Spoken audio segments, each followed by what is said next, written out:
The bird hadn't moved in 11 minutes. Not to his perch, not to his water.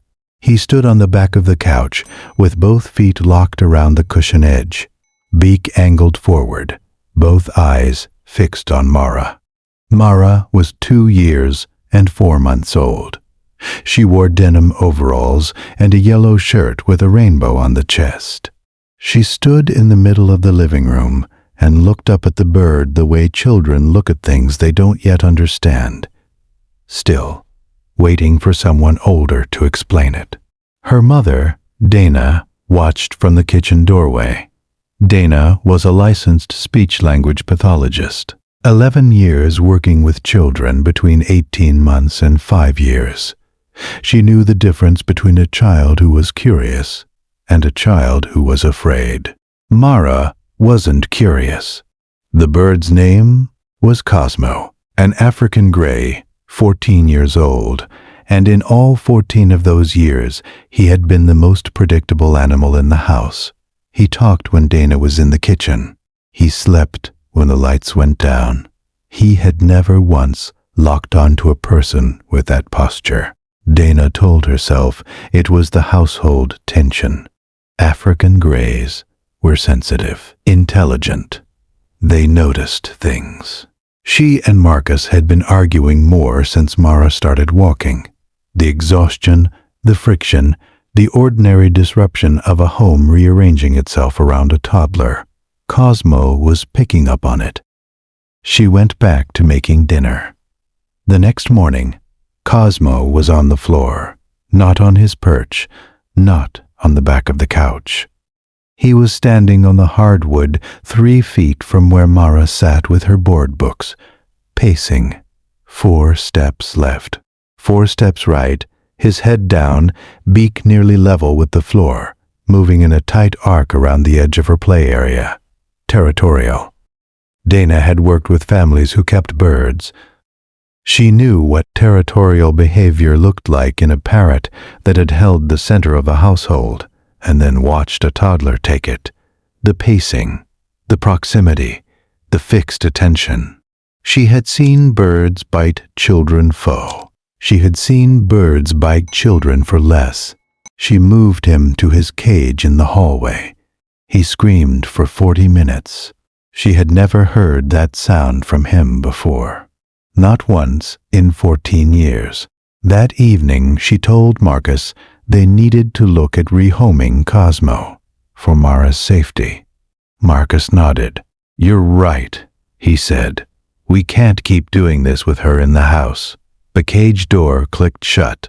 "If you stay for stories about what animals sense before we do, you're in the right place. Subscribe so you don't miss the next one." 2 nights later, Mara woke at 2 a.m. She didn't cry, just a low, soft syllable, half asleep and drifting. Dana resettled her, came back to the hallway. Cosmo was awake, standing on his middle perch, feathers flat against his body. He was making a sound she had no name for. Not a scream, not a call. A low rhythmic clicking from deep in his chest, directed at Mara's closed door. Dana stopped. He had never made that sound before. She stood in the hallway for a moment. Then she went back to bed. The call to the rescue organization was scheduled for Thursday. By Wednesday evening, the food was boxed on the counter. The paperwork was on her phone. Marcus had told his mother. The thing was decided. At 9:17 p.m., Cosmo broke out of his cage. The latch was a double-turn mechanism.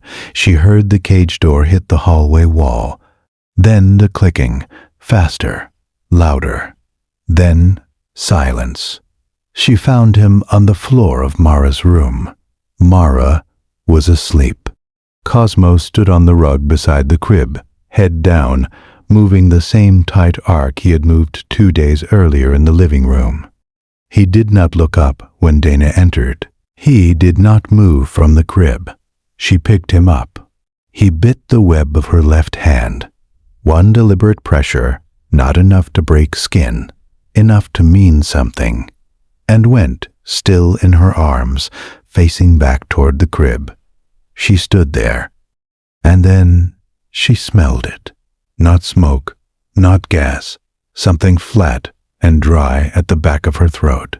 A metallic dryness she had noticed for 2 days and told herself was the heating system running for the first time since spring. She called 911 at 9:24 p.m. Has an animal ever done something that made no sense until it was the only thing that made sense?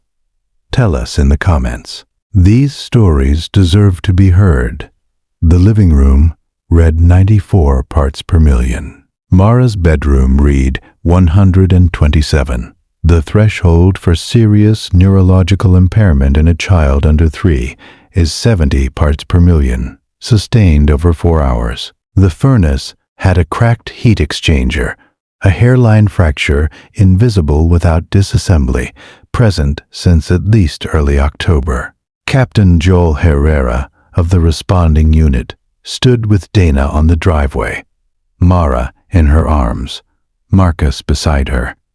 He said, "Another 2 hours, and this is a different call. Every guardian deserves to be recognized, even the ones who never asked for anything in return. If stories like this matter to you, subscribe so you never miss the next one."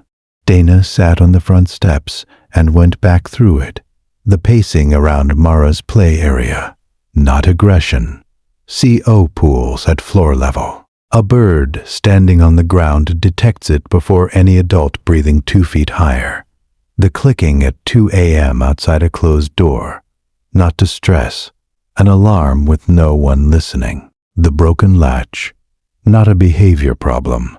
A final attempt to reach what he had spent 3 days trying to protect. The bite. The only language left. The rescue paperwork was still on her phone. She deleted it without opening it. They stayed at Marcus's mother's house for 3 nights. Cosmo came in his travel carrier beside Mara's car seat. On the second night, Dana sat on the edge of the guest bed in the dark and held her hand through the carrier bars. Cosmo stepped 1 foot onto her fingers. He stood there in the dark and exhaled once through his beak. He did not move away.